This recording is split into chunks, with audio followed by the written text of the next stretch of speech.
Anne-Laure. Donc Anne-Laure Jaffrello, qui est la dirigeante la fondatrice d'ailleurs de LMA.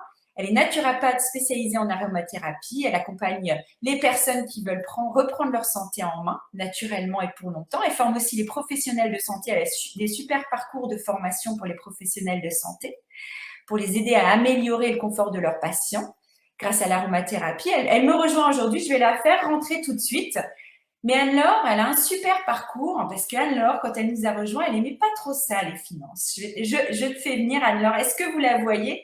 Salut Anne-Laure. Bonjour à tous, bonjour Laure. Merci d'avoir attendu. Merci d'être là aujourd'hui. Anne-Laure, ça fait longtemps qu'on travaille ensemble et je crois que la première fois qu'on a travaillé ensemble, c'était à l'époque où le premier confinement du Covid. C'était une période particulièrement mouvementée. Tu étais venue me voir parce que tu avais envie, c'était ta première phase de structuration, hein, tu avais envie de prendre en main tes finances, tu avais envie de créer une structure et paf, le Covid est arrivé. Est-ce que tu peux nous dire finalement un peu plus où tu en étais et ta relation avec les chiffres à l'époque? Alors à l'époque, moi j'étais naturopathe, j'intervenais dans les écoles pour former des naturopathes, j'intervenais dans les hôpitaux pour faire de la formation, enfin je courais à droite, à gauche.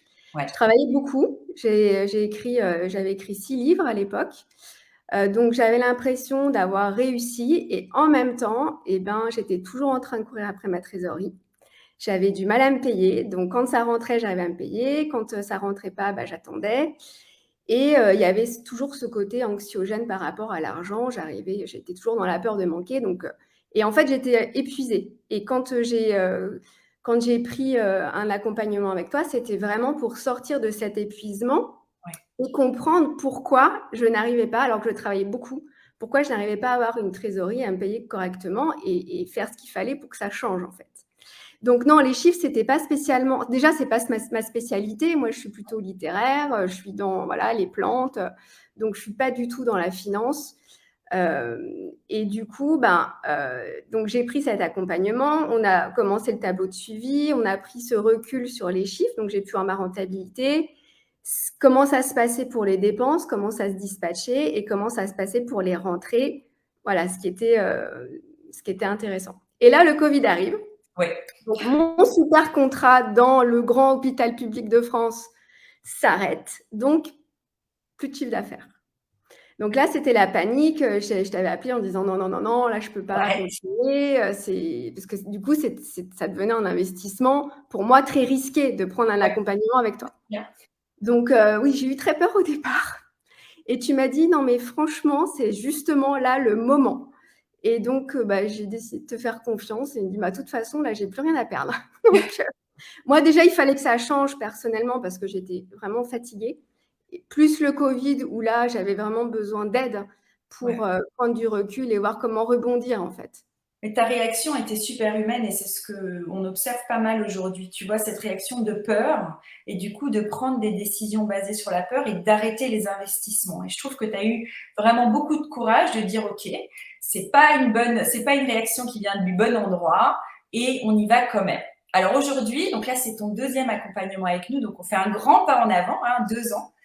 Aujourd'hui, comment tu te sens au niveau de l'épuisement d'ailleurs, puisque tu m'as dit très épuisé, et puis il y a aussi cette histoire de problème de trésorerie, de prendre ton salaire comme variable d'ajustement. Comment tu te sens par rapport à ces éléments aujourd'hui, toi? Voilà, c'est plus du tout pareil. Donc, c'est clair que d'être à la tête d'une entreprise, c'est beaucoup de travail. Et là, j'ai encore Oui. aussi des moments de fatigue. Donc, voilà. Mais je peux prendre des congés payés, déjà. Donc, et puis, je sais que j'ai une équipe sur laquelle je peux m'appuyer pour prendre le relais, donc lever le pied quand j'ai besoin, de me recentrer ou d'être moins partout. Donc, gros changement. La période un peu creuse, c'est vrai, dans les engagements, dans les contrats, mais en effet, avec ce filet de sécurité à côté, je me dis: «Non, mais attends, mais en fait, ça va, tout va bien».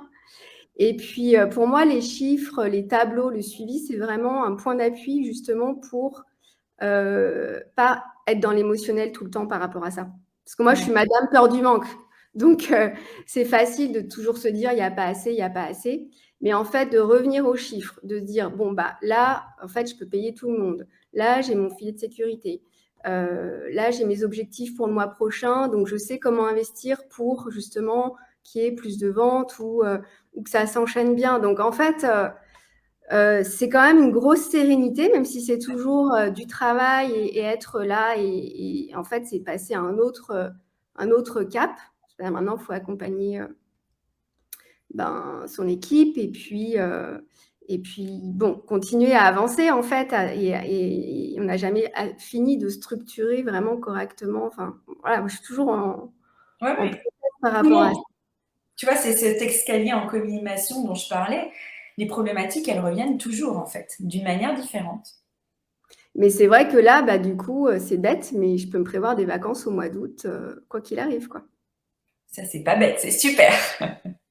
Non, mais c'est énorme, en fait, c'est des petites Ouais. choses qui fait que vraiment on peut quand même respirer et on n'est plus dans cette, en tout cas moi je suis plus dans cette spirale de courir après tout le temps des contrats, des nouveaux contrats, enfin, c'est complètement différent. Je sais pas comment dire autrement.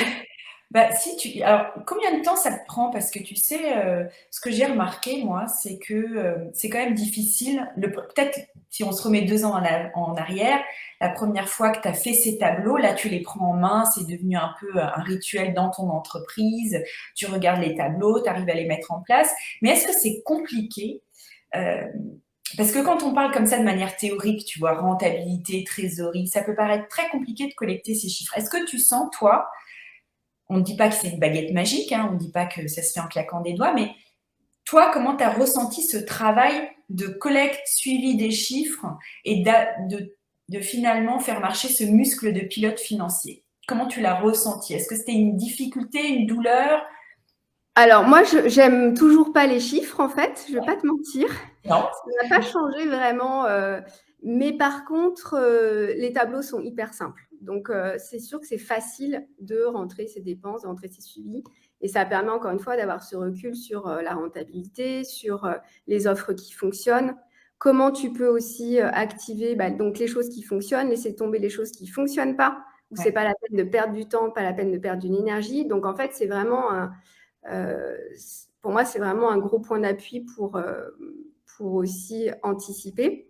Mais les tableaux en eux-mêmes, ils sont assez simples et de toute façon, même si on n'y arrive pas bien, il y a toujours les sessions individuelles ou Amélie qui est là pour nous aider voilà, sur les tableaux, une manip qui n'a pas marché. Donc en fait, non, ça se fait bien et c'est très visuel. Donc on les voit tout de suite, les synthèses, les chiffres, les dépenses, les rentrées et ce qui a bien fonctionné. Tu, tu vois, quand on disait il y a 2 ans, là, cette histoire de tout de suite, la réaction, c'était on coupe, on arrête, on se replie. Et c'est vraiment, vraiment une réaction que j'ai observée beaucoup ces 2 dernières années. On coupe les investissements alors qu'il faudrait diminuer les charges, c'est-à-dire ce qui ne nous rapporte pas d'argent mais qu'on paye, et pas couper les investissements parce que c'est ça qui nous permet de sortir finalement des difficultés. Mais c'est facile à dire maintenant que tu as passé le cap, mais qu'est-ce qu'on pourrait dire aux entrepreneurs qui nous écoutent et qui sont dans cette situation de peur parce qu'elle est naturelle, parce qu'elle est normale, parce qu'on ne va pas leur jeter la pierre? Qu'est-ce qu'on pourrait leur dire? L'investissement, c'est finalement une clé pour sortir de cette situation, mais comment passer le cap? Mais en fait, moi, je me suis beaucoup appuyée sur toi, sur ton expertise et sur la prise de recul que tu as apportée et en fait, tu mets toujours le doigt là où il faut. Donc pour moi, c'est complètement contre-intuitif parce que je n'irai pas là. Mais en fait, à chaque fois que, tu as pointé, c'était ça. Donc ça m'a permis moi de vraiment enfin, en fait, il faut faire confiance dans ton accompagnement parce que tu nous mets sur les bonnes pistes et sur la bonne voie. Donc moi, j'ai fait par étapes. Je ne suis pas arrivée tout de Ouais. suite à l'équipe que j'ai et les investissements que je fais. Ça s'est fait vraiment petit à petit, mais en fonction de mes besoins du moment. Et tu me les as pointés à chaque fois parce que moi, je ne partais pas forcément dans cette direction-là. Donc en fait, ton accompagnement, il met vraiment sur la bonne voie pour, pour que l'activité et ton quotidien collent aussi avec ses finances. C'est-à-dire que moi, ça a vraiment à chaque fois répondu à un besoin personnel et un besoin de ma société D'accord. heu, pour avancer sereinement encore une fois. Donc j'ai fait un premier investissement avec une première assistante et Ouais. puis alors j'ai eu plein de déboires avec les assistantes, elles sont reparties en CDI, na donc j'ai dû changer et puis, très vite un deuxième investissement avec une community manager pour m'aider justement dans la vente. Ouais. Et puis j'ai structuré le travail avec une webmaster pour mettre en ligne des articles et cetera et donc petit à petit, j'ai augmenté mais au départ, c'était vraiment, minime en fait ce que je faisais comme investissement. C'était très, très serré, j'avais pas beaucoup de marge de manœuvre et au fur et à mesure, j'ai pu augmenter les heures et le temps et tout ça, ça a vraiment collé à mon activité sur le moment. Donc en fait, le conseil pour les gens qui osent pas, c'est juste oser. Osez et faites confiance parce que même si c'est inconfortable, même si on a peur, en fait, c'est toujours très juste et c'est toujours très adapté à là où on en est dans sa structure et dans ce qu'on peut faire aussi, matériellement et physiquement, j'ai envie de dire. Ça, je trouve ça hyper intéressant ce que tu dis pas à pas. C'est vrai qu'il y a plusieurs, courants dans le business coaching, on va dire. Le courant un peu bisounours fait tout faire, il faut investir, massivement dans tout en même temps. Et nous, on est plutôt dans la réalité, on va dire, qu'il faut absolument investir, ça on est tout à fait d'accord, mais il faut que ça corresponde à une possibilité personnelle, une possibilité financière, une volonté de ta part. On a envie que ça soit un modèle économique qui vous correspond.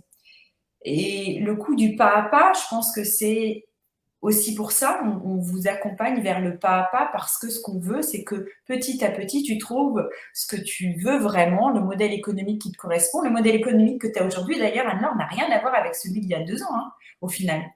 Non, j'ai tout Rien à voir. changé. Mmh. Mais Bah, en et fait, c'est ça, c'est ce qui est bien, c'est que tu nous mets sur la voie et en même temps, tu nous laisses les rênes. Donc si c'est pas le moment, si on se sent pas de le faire, voilà, moi, il y a des choses, je vais dire: «Ah non, non, non, non», et puis en fait, ça fait son chemin et puis 3, 6 mois après, voilà, ça se fait. Mais en même temps, voilà, il y a vraiment à la fois, on a vraiment les rênes et on garde la prise de décision, en fait et en même temps, ça permet d'avancer, on va dire, quand même épaulé et aussi dans une certaine structure. Tu nous apprends à structurer notre société, mais on est aussi dans une structure qui, borde bien, je trouve, les risques finalement. Même si on prend des risques, même si on a l'impression de, ouais, de prendre des méga risques et d'avoir peur quand on le fait, en fait, dans ton accompagnement, on est super bordé. Donc même en cas de voilà, tout s'écroule comme moi j'ai eu avec le Covid, bah, ouais, il y avait une solution juste derrière.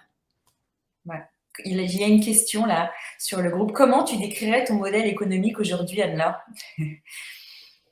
Bah, j'ai un modèle économique de formation en ligne. Donc moi, je me suis, vraiment mes clients, avec qui je préfère travailler, c'est les professionnels, soit Ouais, les praticiens, soit les professionnels de santé. Donc j'ai des formations en ligne qui sont, longues.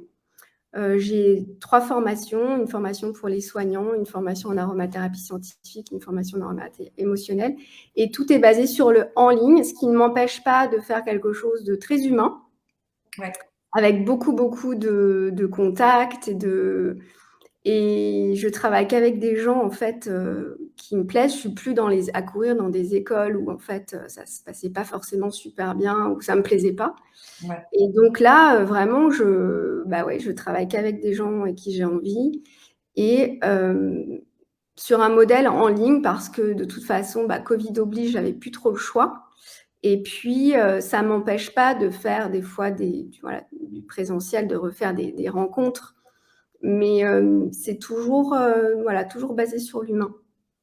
Ouais. Donc je sais pas si j'ai répondu à la question.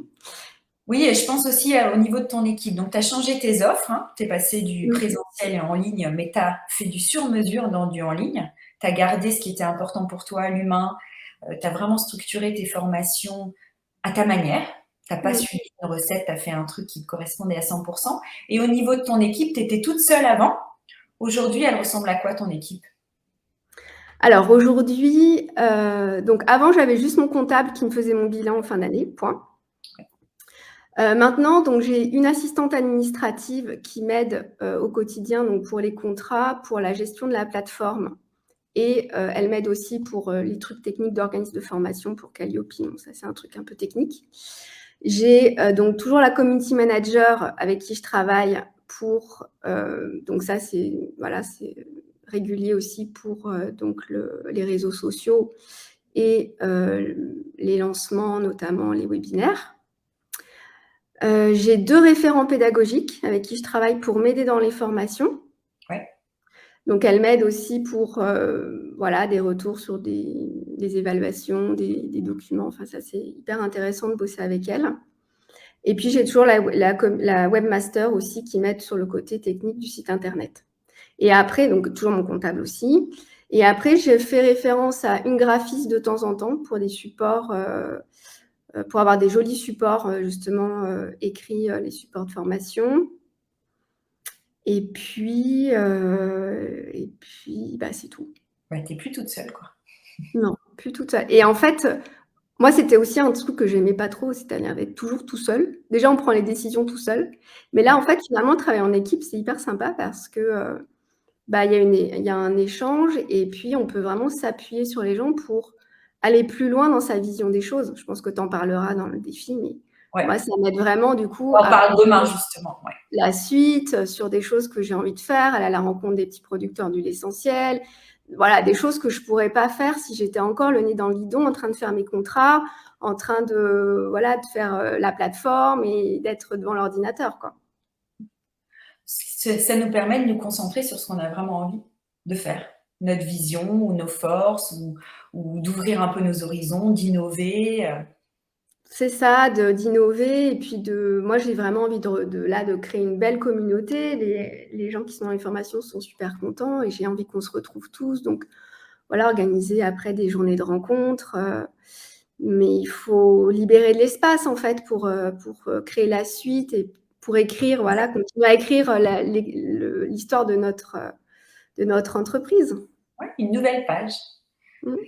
Tu mettras ton site internet sur le, ou je mettrai sur le chat parce que je pense que ça peut intéresser plus d'une personne de voir ton évolution. En tout cas, merci beaucoup Anne-Laure.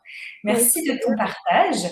Est-ce que tu as un mot de la fin pour nous? Qu'est-ce que tu auras envie de rajouter à cette structuration, à accepter d'être pilote financier, de prendre des risques en fait? Tu as accepté vraiment de prendre des risques. Est-ce que tu as quelque chose Bah, à en fait, je rajouter? dirais que ça a pas été facile tous les jours, très Ouais. franchement.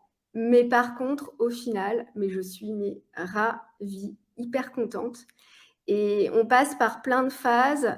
C'est pas toujours, voilà, c'est pas toujours très fun de faire les chiffres, de changer ses offres, d'embaucher, mais par contre, franchement, le jeu en vaut la chandelle. Vraiment. Merci Anne-Laure, je crois que c'est un super mot de la fin.